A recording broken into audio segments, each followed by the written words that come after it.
ilagay na natin ang sili bell. Ilagay na rin natin ang optional lang ha, repolyo kung gusto nyo maglagay. Ako gusto ko maglagay eh. Pero pwede namang wala. Nasa sa inyo na yan. Ayan. And then, ilagay ko na ang isda. Ritong matambakang isda.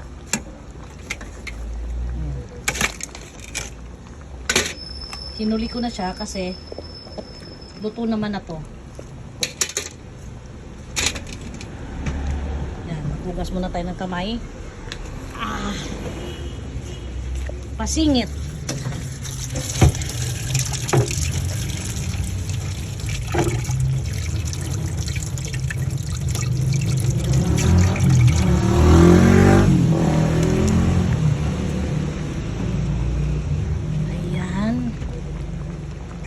I-dip na natin ang isda para magsipsip na siya ng lasa sa timpla natin.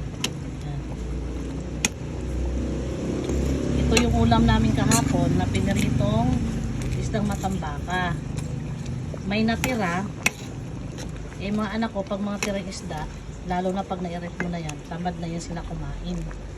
Ayaw na nila. Kaya ito, ginawa ko iskabetse or sweet and sour.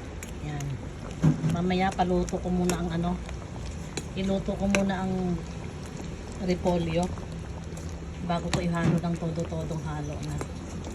So ito guys, goods na ito. Pinapakulo ko lang ang repolyo para maluto. Ang gusto. Pinakukulo kaya. Tingnan nyo. Yan. Ito ang perfect na lapot or consistency tawag nito sa paglapot ng bubulol na ako ng cornstarch. Dapat mas masarap potato starch eh, kaso lang sa tindahan kung saan kami bumibili wala silang potato starch. Yan, mas masarap ang potato starch kasi ang potato starch pagka nilapot, pagka kinakain na nalalaway may pagkain, hindi na siya nalalagnaw o nagiging tubig. Ito kasing cornstarch, habang kinakain mo to, nagiging watery siya. Yan, ang ganda na oh. Yan, so ihahon na natin ang ibang gulay. Yan, perfect. Ang ganda na ng ating sweet and sour fish.